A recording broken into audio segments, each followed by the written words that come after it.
안녕하세요. 조아나의 아일랜드에 오신 걸 환영합니다. 영상 시작하기 전에 이 영상엔 넷플릭스 오리지널 시리즈 가스 인간에 대한 스포일러가 있음을 알려드려요. 턴테이블 바늘이 홈을 찾고 사잔 올스타즈의 이토시노 에리가 방안을 채웁니다. 그러자 형체도 없이 떠돌던 무언가가 서서히 돌처럼 굳어가죠. 한 사람의 몸이 노래 한 곡을 듣고 다시 태어나는 방식으로 말이죠. 넷플릭스 시리즈 가스 인간을 보는 내내 저를 붙든 건 괴수도 액션도 아니었습니다. 몸이 흔적도 없이 사라졌다가 노래 하나로 다시 형체를 되찾는다는 그 상상력 자체였어요. 한 나라가, 한 집단이 원치 않는 몸을 어떻게 처리하는지 저는 그 질문을 오래 붙들고 살아온 사람입니다. 이 강제 동원된 조선인들이 어디로 끌려가서 어떻게 죽었는지 그 마지막 기록조차 남지 않은 경우가 얼마나 많은지 알기 때문이죠.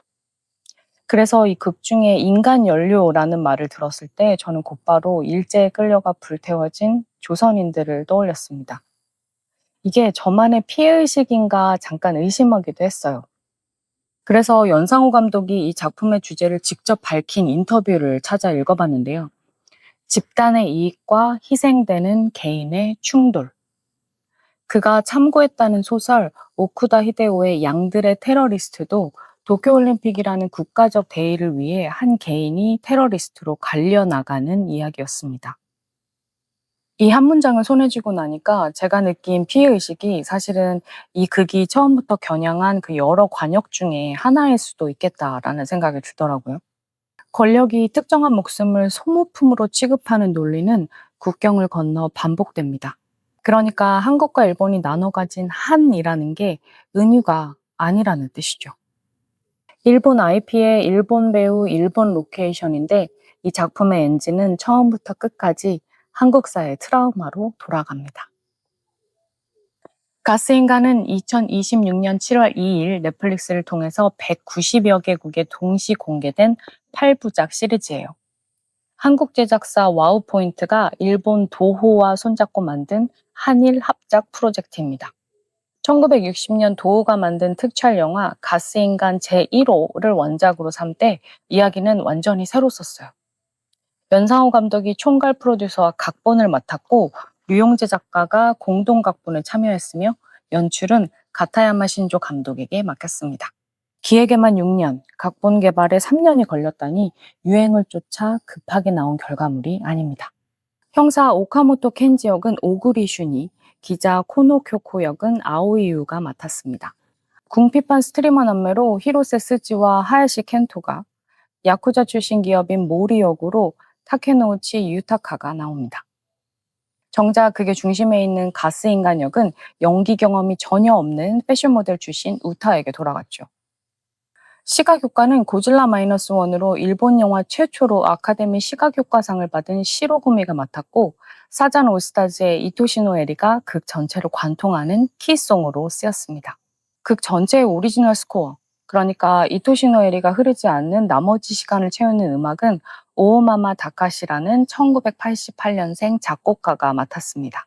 센조쿠 가쿠엔 음악대학에서 작곡과 편곡을 와타나베 토시유키에게 사사했고 장르를 가리지 않는 다작형 음악 감독으로 알려져 있죠.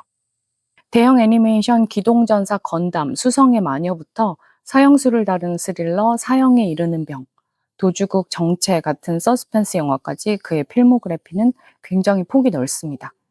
흥미로운 건 그가 가타야마 신조 감독의 다른 시리즈 간니발 시즌2의 음악도 맡았다는 사실이에요.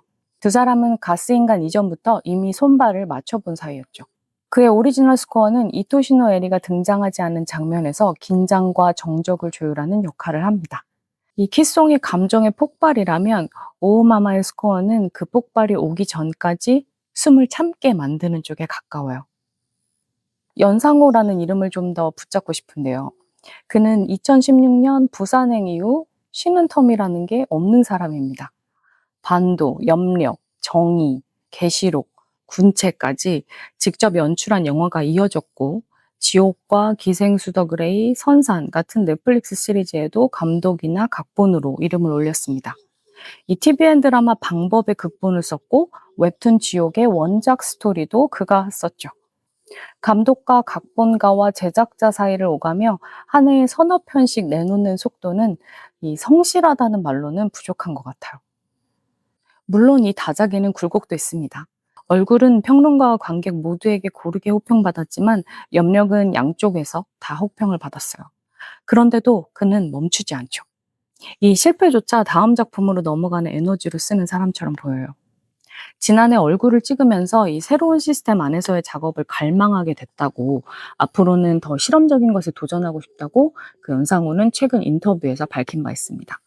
가스인간은 연상호 감독에게 안식이 아니라 또 하나의 실험이었을 것 같아요.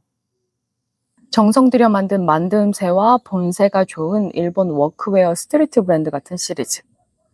가스인간을 보는 내내 저는 이런 생각이 들더라고요. 액션, 연출과 배우들의 표정 하나까지 어디 하나 허투루 다듬어진 구석이 없습니다. 이 일본식 장인 정신, 그러니까 모노주쿠리라고 부르는 그 집요함이 겉감을 짜고, 그 위에 한국 장르 영화 특유의 대담함이 재단선을 넣었다는 인상을 받았어요. 그 대담함이 어디서 왔는지는 뒤에서 다시 이야기할게요.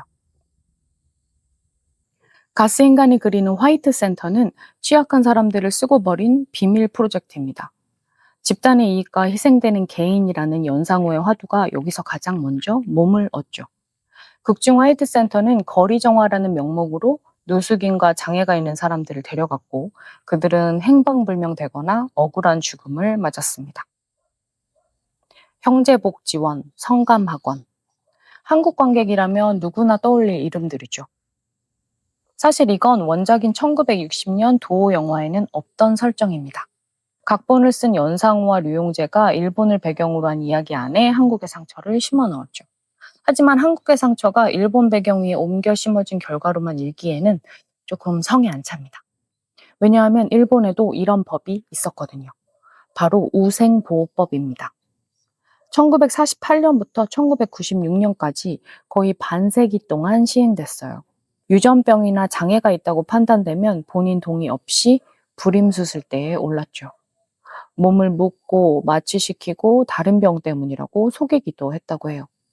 확인된 피해자만 16,500명. 이 법이 사라진 지 20년도 더 지난 2019년에야 일본 정부는 처음으로 고개를 숙였습니다. 2016년에는 사가미하라의 한 요양시설에서 전직 직원 우에마스 사토시가 장애인 19명을 살해했어요. 그는 경찰에 자수하며 중증 장애인이 사회에 문제만 일으키는 원인이라고, 의사소통할 수 없는 이들은 안락사시켜야 한다고 말했죠. 몸이 문자 그대로 기체가 되어 사라진다는 이 드라마의 상상력은 이 제도가 사람을 서류에서 조용히 지어온 오랜 역사와 같은 뿌리에서 자란 것처럼 보입니다. 제도가 사람을 지우는 방식과 몸이 정말로 사라지는 상상력, 이 둘을 정말 다른 이야기라고 할 수 있을까요? 식민지를 소모품으로 다루던 논리는 패전 이후에도 사라지지 않았죠. 자국의 불황인과 장애인을 향해 형태만 바꿔 작동했을 뿐이에요. 2차 세계대전 전쟁이 끝나갈 무렵 일본은 옥새와 특공이라는 말로 국민의 죽음을 미화했습니다. 산산이 부서지듯 아름답게 쓰러진다라는 말은 보급도 증언도 없이 병사들을 버려둔 상부의 책임을 가리기 위한 수사였죠. 패망 후에 히가시쿠니 내각은 1억 총참회를 내세웠습니다. 국민 모두가 반성해야 한다는 말이었는데, 정작 국민을 총동원해 죽음으로 몰아넣은 적은 반성하지 않고 되려 국민들에게 반성을 요구했죠. 역사학자인 요시다 유타카는 당시 다수의 민중이 속았다는 형태로 일본의 전쟁 범죄에 대한 자기협력의 문제를 그냥 넘겨버렸다고 짚었습니다. 가해자가 피해자에게 네 책임도 있다라고 돌리는 이 구조를 가스라이팅이라는 말 말고는 달리 부를 방법이 없어요. 이 흥미로운 건 1억이라는 숫자 그 자체예요. 당시 일본 본토 인구는 7천만 정도였고, 나머지는 조선과 대만의 식민지 인구였습니다. 제국은 조선인의 몸도 죽여서 연료로 쓰고 자국 청년의 몸도 죽여서 연료로 쓰면서 그 둘을 하나의 숫자 안에 뭉개 넣어서 마치 다 같은 국민인 것처럼 불러냈죠. 그리고 일본의 공식 사제들은 대부분 국제사회를 향했습니다. 자국민을 속여서 죽음으로 몰아넣은 것에 대해 일본 제국이 자국민에게 직접 사과한 기록은 지금도 찾기 어려워요. 다만 이 지점에서 하나는 계속 붙잡고 있어야 합니다. 가스라이팅 당한 일본 국민은 그래도 제국이 국민이라고는 불러준 존재였어요. 조선인은 그 호명 자체에서 제외된 채로 몸만 징발당한 존재였습니다. 같은 제국의 연료였지만 하나는 배신당한 자식의 자리였고 하나는 애초에 자식으로 셈해지지도 않은 자리였죠. 이 차이는 지워서는 안 된다고 생각해요. 얼마 전에 외국인 시청자들을 대상으로 제가 운영하는 그 유튜브 채널 콘텐츠로 한국인으로서 제가 일본에 가지고 있는 그 트라우마와 자격지심, 피해의식 등등 저만의 생각을 정리한 영상이 있었어요. 그 영상에서 저는 한국은 더 이상 일본으로부터 사과를 구걸하지 않는다고 했습니다. 일본의 사과에 연연하지 않을 만큼 한국은 충분히 발전했고 미래로, 세계로 나아가고 있다고도 했죠. 그리고 저는 오히려 다른 시각을 제시했어요. 일본 정부가 지난 80년 동안 자국민에게 사과한 적이 없다고. 청년들을 가미가제로 보내고 그 가해자들을 신으로 만들어버린 게 일본의 가장 큰 트라우마이자 거짓말로 남을 것이라고 했죠. 일본 스스로 일본이 저지른 죄악으로부터 스스로를 용서하지 않으면 앞으로 일본은 계속 스스로 만든 거짓과 위선을 유지하기 위해 자유롭지 못할 거라고도 했습니다. 가스인간이 제게 새로운 관점을 준 게 아니라 그냥 이 작품은 제가 이미 오랫동안 그 생각해오고 벼려온 인식을 다시 한번 확인시켜 준 쪽에 가까웠어요. 이 한국인이 우리의 슬픔을 부를 때 쓰는 그 말이 있죠. 한. 이 정서를 조선예술의 본질이라고 처음 이름 붙인 사람은 놀랍게도 일본인 미술평론가 야나기 무네요시였습니다. 그는 조선예술을 비애의 예술이라고 규정하면서 침략에 시달리고 슬픔이 깃든 민족이라는 상을 만들었죠. 1974년 시인 최아림이 처음 이 이론을 비판한 이래로 학계는 이 비애의 미가 조선을 스스로는 아무것도 할 수 없는 수동적 존재로 그려서 결과적으로 일본의 통치를 자연스럽게 만든 식민사관의 미학이었다고 지적해왔습니다. 슬픔을 느꼈다는 사실과 그 슬픔을 타자가 규정하고 고정시켰다는 사실은 다른 층위의 문제예요. 우리가 우리 자신을 설명하려고 빌려온 언어조차 온전히 우리 것이 아니었을 수 있습니다.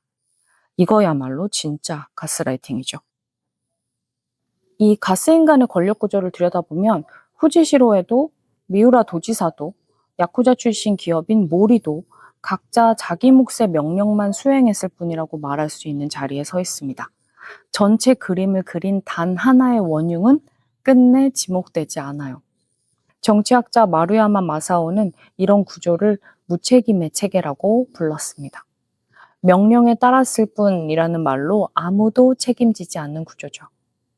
철학자 야스퍼스는 여기서 한 발 더 나아가 침묵하고 방관한 자들이 짊어져야 할 몫을 형이상학적 죄라고 이름 붙였습니다. 사실 이 가스인간에 나온 유착이 허구가 아니에요. 전후 일본에는 고다마 유시오라는 실존 인물이 있었습니다.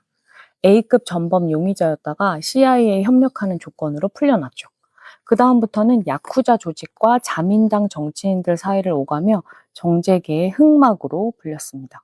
1960년 총리 기시 노부스케는 안보투쟁 시위대를 막으려고 우익과 야쿠자를 동원했어요. 실제로 야쿠자가 시위대를 공격했고 다수가 다쳤습니다.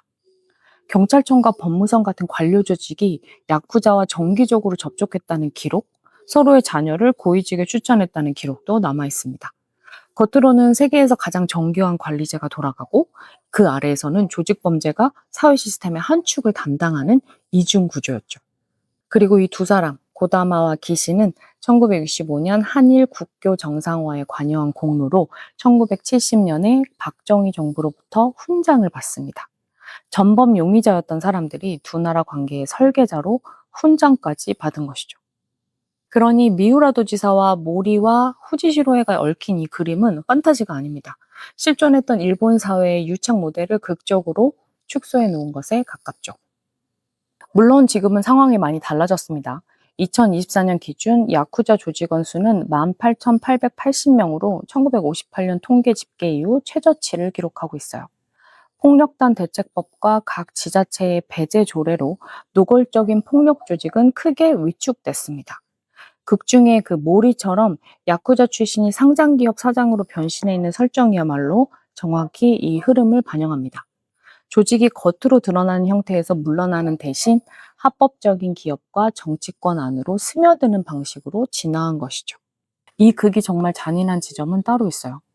인간을 연료로 쓰는 자들 역시 누군가의 연료였다는 사실입니다. 모리 야스토시는 야쿠자 조직 안에서 스스로도 소모품처럼 다뤄지며 자란 사람입니다. 미우라의 사무실 습격을 사주한 것도 그 결과로 이득을 챙기려는 것도 결국 그들보다 더 큰 손입니다. 가해자의 자리에 서 있는 사람도 그 위에 있는 누군가에게는 여전히 태워도 되는 연료죠.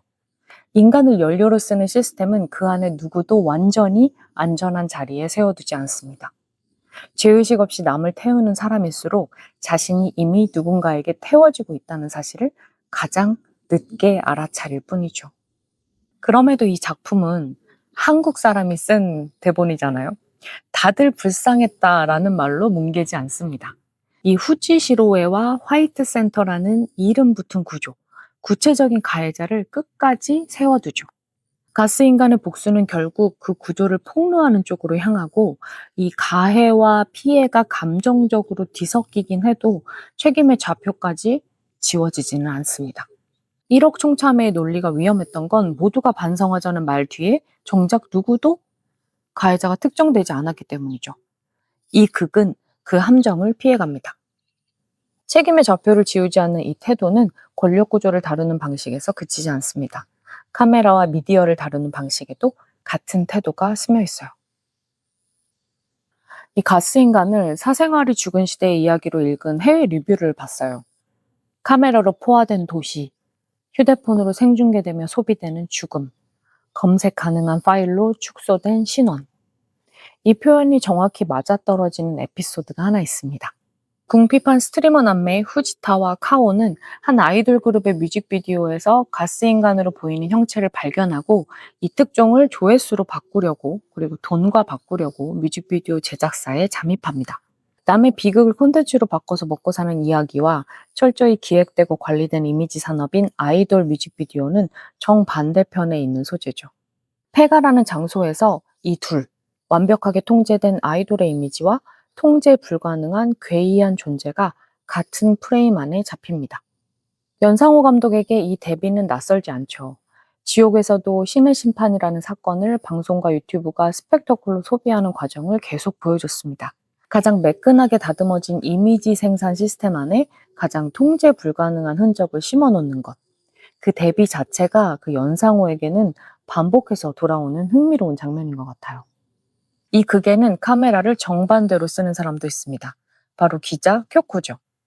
후지타 남매가 비극을 조회수로 바꾸는 동안 쿄코는 같은 종류의 취재 수첩과 카메라로 은폐된 진실을 파헤칩니다. 그리고 그 쿄코에게 자꾸 위험하니까 물러서 있어 라고 말하는 남자가 있죠. 바로 그 남자는 형사 켄지입니다. 1화부터 이미 근신해서 복귀한 상태로 등장하죠. 이 조직 안에서 힘을 잃은 채로 이야기가 시작돼요. 쿄코의 전 연인이기도 한 그는 그런데도 계속 쿄코에게 내가 다 해결하겠어 라고 말을 합니다. 자기 권위가 이미 흔들리고 있다는 걸 본인만 모르는 채로 이 낡은 보호자 역할을 반복하고 있을 뿐이에요. 정작 그가 제대로 해결하는 건 하나도 없습니다. 켄지는 죽은 아버지의 수첩을 뒤져서야 사건의 배후를 겨우 알아채죠. 반면 쿄코는 화이트 센터의 생존자이며 그 사건을 처음부터 몸으로 직접 통과해온 사람입니다. 이 렌과 모리의 관계까지 이미 알고 있었지만 7화에 가서야 그 과거를 켄지에게 전부 털어놓죠. 이 순서 자체가 의미심장해요. 켄지는 서류와 죽은 아버지의 기록으로 진실을 뒤늦게 재구성하는 사람이고 쿄코는 그 진실을 원래부터 몸에 지니고 있다가 필요한 순간에 나눠주는 사람입니다. 이 지식을 가진 자와 뒤늦게 배우는 자가 누구인지 이 극은 처음부터 답을 정해두고 있었죠. 이 극이 끝날 무렵 켄지는 목숨을 걸고 쿄코와 카오를 도망치게 합니다. 하지만 이것도 자세히 보면 문제를 해결하는 행동은 아니에요. 두 여자가 계속 움직일 수 있게 길을 터주는 행동일 뿐이죠. 사건의 배후를 무너뜨리는 마지막 결정은 켄지의 몫이 아닙니다. 굳은 결심을 하고 이 방송사 JNT의 지하 밀폐 공간으로 향하는 건 쿄코죠. 심지어 그녀는 극의 끝에서 두 번째 가스인간이 됩니다. 이 물러서 있어. 위험하니까 내가 다 알아서 할게. 이런 켄지의 말을 끝내 듣지 않은 대가로 그녀는 시스템을 파괴할 수 있는 힘, 그 자체가 되죠. 저는 이 작품이 이 쿄코라는 인물을 다루는 방식이 굉장히 좋았어요. 어린 시절 제도적 폭력의 피해자였던 여성이 서사의 끝에서 그 폭력을 되돌리는 존재 자체가 되는 구조 말이죠. 보호하겠다는 말은 반복되는데 실제로 보호할 능력이나 정보는 없고 물러서라는 말을 들었던 쪽이 오히려 서사 전체를 쥐고 있는 거죠. 여기에서 오는 카타르시스가 저는 분명 있었습니다. 이 극에서 진짜 잔혹한 건 복수가 죽음 이후에야 완성된다는 점입니다. 렌은 가스 인간이 되고 나서야 비로소 자신을 버린 자들에게 손을 뻗을 수 있었죠. 살아있는 몸으로는 닿지 못했던 자리에 형체를 잃은 뒤에야 도달할 수 있었던 겁니다. 그가 다시 자리를 잡은 곳이 원래 자신이 살던 집의 지하였다는 사실도 예사롭지 않죠. 사랑하는 사람의 곁을 떠난 게 아니라 사랑하는 사람의 곁에 여전히 머물고 있었던 겁니다. 다만 예전처럼 손을 잡거나 이름을 부를 수는 없어요. 곁에 있지만 닿을 수 없는 존재. 이 극이 그리는 사랑은 그런 모양을 하고 있습니다. 이 극의 끝에서 쿄코도 같은 자리로 들어섭니다. 이 물러서라는 말을 끝내 듣지 않은 대가로 그녀가 얻은 건 승리가 아니라 이런 방식의 존재였죠. 켄지 곁으로 다시 걸어 들어갈 수는 없지만 그렇다고 완전히 사라지는 것도 아니에요. 이 극은 가스 인간이 인간의 감정적인 기억을 트리거 삼아 움직인다는 암시를 계속해서 흘립니다. 그렇다면 같은 노래가 울릴 때마다 흩어져 있던 것이 귀소 본능처럼 그 선율을 향해 모여드는 것도 이상하지 않죠. 사랑하는 사람과 다시는 마주 앉아 이야기할 수 없지만 그 사람이 알던 노래가 흐르는 순간에는 다시 하나의 몸으로 돌아옵니다. 완전한 재회도, 완전한 이별도 아닌 이 상태가 저는 이 한이라는 말이 원래 가리키던 정서에 가장 가깝다고 생각해요. 풀리지 않았지만 그렇다고 완전히 놓아버리지도 못하는 마음이죠. 죽어서도 다 끝내지 못한 그리움. 이런 정서를 화면 위에 이만큼 직접적으로 밀어붙일 수 있다는 것 자체에 저는 박수를 보내고 싶어요. 저는 개인적으로 일본 콘텐츠에서 공통적으로 항상 감지하는 그 익숙한 감각이 있는데요. 그 사회의 어두운 곳까지 카메라를 들이대다가도 마지막 순간에는 슬쩍 손을 놓아버리는 감각이죠. 이 거대한 시스템을 깨부술 수 없으니 받아들이고 살아간다는 정서가 있습니다. 아키라메나 모노노아 와레라는 말이 이 감각의 뿌리죠. 이 벚꽃이 지는 순간을 아름답다라고 여기는 철학적 깨달음이 무상과는 이 패전보다 훨씬 오래된 미의식이고 그 위에 전후의 체념이 새로운 층을 덧입혔을 뿐입니다. 그렇다고 일본이 늘 체념하기만 한 건 아니에요. 1960년과 70년의 안보투쟁은 수십만 명이 거리로 나온 전후 최대 규모의 저항이었고 미나마타병 피해자들의 기업투쟁이나 후쿠시마 이후의 반원전 운동도 만만치 않게 격렬했습니다. 다만 이 저항들은 대체로 시스템 자체를 무너뜨리는 데까지는 가지 못하고 소진되거나 흡수되며 끝났죠. 저항이 없었던 게 아니라 저항한 뒤에도 결국 체념으로 돌아오는 패턴이 반복된 겁니다.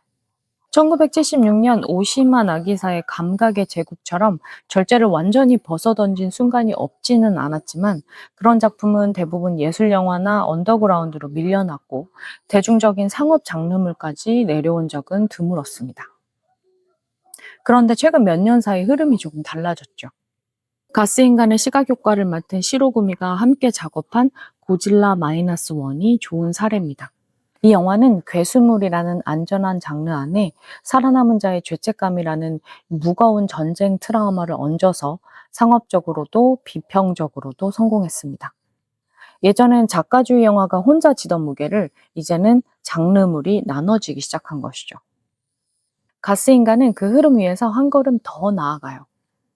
은유의 거리를 유지하는 대신 화이트 센터와 후지시로에라는 그 구체적인 이름과 구조를 세워두고 액션과 서사 양쪽에서 자제를 덜 하는 쪽을 택했습니다. 저는 이 대비를 이분법으로 끝내고 싶지는 않아요.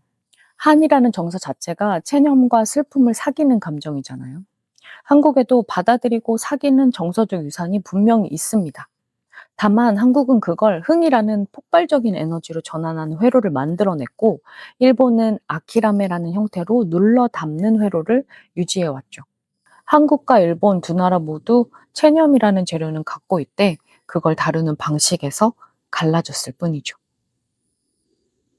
처음 제가 이 가스인간 작품을 시작했을 때는 이 일본이 잘하는 장르 시리즈를 기대하고 있었어요.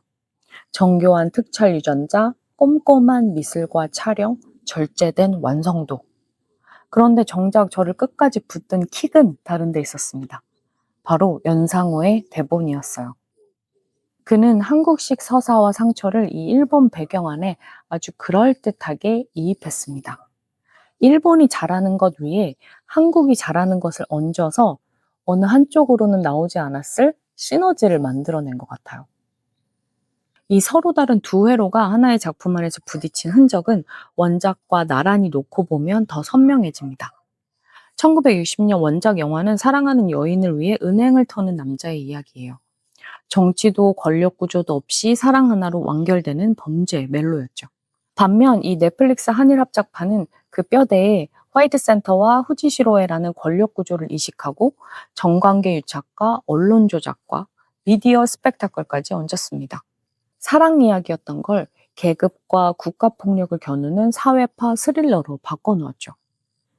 일본 IP의 한국적 활력과 대담함, 날카로운 사회 풍자를 주입해서 완전히 새로 해석한 결과입니다. 이 원작의 뼈대는 일본 것이지만 그 뼈대를 움직이는 근육은 한국 장르 영화가 지난 수십 년 동안 벼려온 것입니다. 이 작품이 그 흐름 위에서 한 걸음 더 나아갈 수 있었던 이유, 아까 미뤄둔 이야기를 이제 할 수 있을 것 같아요. 이 모든 겹을 하나로 묶어서 읽을 수 있었던 건 이 작품 자체가 어느 한쪽에 완전히 속하지 않는 자리에서 태어났기 때문일 겁니다. 연상호 감독은 자신이 살아본 적 없는 나라의 이야기를 쓴다는 게 두려움이자 도전이었다고 말했어요. 그래서 그는 연출을 스스로 맡지 않고 카메라를 가타야마 신조에게 넘겼습니다. 가타야마는 봉준호의 마더 현장에서 조감독으로 일하며 일본 유일의 봉준호 제자라는 별명을 얻은 사람이죠. 제가 느낀 이 가스인간의 대담함의 출처는 바로 여기, 일본식 장인 정신 위에 얹힌 한국 장르 영화의 유전자였습니다. 캐스팅에서도 같은 논리가 반복되는 것 같아요. 앞서 말했듯이 가스인간 역은 연기 경험이 전혀 없는 우타에게 돌아갔습니다. 이 연기 경험이 없는 이 백지 상태의 얼굴이 몸이 지워주는 연기를 했다는 사실이 다시 생각해보면 결코 우연이 아니죠. 이 한국에서 냉정과 열정 사이로 유명한 이 다케노우치 유타카는 수십 년간 이 미남 이미지로 살아온 배우죠. 그는 50살 인터뷰에서 늘 이미지를 뒤엎을 수 있는 역할을 해보고 싶다고 말했었는데, 이 야쿠자 출신 기업인 모리 역으로 그 오랜 얼굴을 스스로 지워버렸습니다. 그리고 저는 이 가스인간을 보면서 이 고레에다 히로카즈의 괴물에 출연했던 아역 배우 히이라기 히나타를 우연히 알아봤습니다. 그 괴물에서 이 친구가 연기했던 요리는 반 친구들 사이에서 침묵하고 견디는 아이였죠.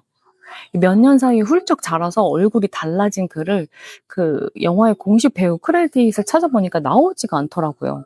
근데 본인이 직접 인스타그램에 남긴 그 흔적을 이제 제가 확인하고, 아, 이 작품에 카메오로 출연을 했구나를 확인할 수 있었습니다. 여전히 그 슬프고 아름다운 눈빛이 변하지 않았더라고요. 오히려 더 깊어졌고요. 이렇게 지워진 얼굴, 스스로 지운 얼굴, 자라서 못 알아본 얼굴. 이 드라마를 둘러싼 배우들의 몸조차 이 사라짐과 되돌아옴이라는 극의 주제를 그대로 살아내고 있는 것 같습니다. 저는 지난 10년 가까이 낯선 나라에서 살다가 이제 돌아온 사람인데요. 어느 한 나라의 서사 안에만 있었다면 보이지 않았을 것들이 경계에 서 있었기 때문에 보이기도 합니다. 이 가스인간 이 드라마도 마찬가지인 것 같아요. 일본에서 나고 자란 창작자라면 이 옥새의 수사학을 국내 정치사의 한 장으로만 다뤘을 가능성이 높아요. 한국인 창작자라면 뭐 강제동원이나 성노예제나 생체실험의 기억은 몸에 새겨져 있지만 그 일본 국민 자신이 제국에게 스스로 가스라이팅 당했다는 그 결까지 파고드는 건 또 관심 밖의 일이었을 수도 있습니다. 이 각자의 국가 서사 안에서는 반쪽만 보이는 그림이었죠. 인간을 연료로 쓰고 버리는 국가의 논리가 식민지 조선인에게도, 또 총동원된 일본 국민에게도, 또 전후 일본의 불황인과 장애인에게도, 그리고 물러서라는 말을 항상 듣는 이 여자에게도 형태만 바꿔서 반복됐다는 걸 하나의 그림으로 놓는 시선 말이죠. 이건 어느 한쪽 국가의 유전자만 붙잡고 있어서는 나오지 않는 지도인 것 같습니다. 레코드는 다시 처음으로 돌아갑니다. 극중 이토시노 에리는 사랑 노래로 시작해서 마지막에는 완전히 다른 정서로 다시 들리죠. 이 노래도 원래 그런 운명이었습니다. 1979년에 사잔 올스타즈가 부른 이 곡은 레이 찰스가 영어로, 장하구가 중국어로 다시 불렀죠. 한국에선 박상민이 번안해서 부르기도 했습니다. 국경을 건너며 매번 다른 슬픔을 입은 노래였죠. 국가는 사람을 지우는 데 능하지만 노래는 그 반대의 일을 합니다. 형체 없이 흩어진 것을 다시 불러 세워서 한 사람의 몸으로 되돌려 놓습니다. 이 노래를 연료로 쓰여 태워진 사람들에게 바칩니다. 조하나의 아일랜드였습니다. 제 영상이 마음에 드신다면 좋아요와 구독으로 응원해 주시고 우리는 여기서 다시 만나요. 그때까지 나만의 위도에 꼭 맞는 섬에서 편안히 머무르세요.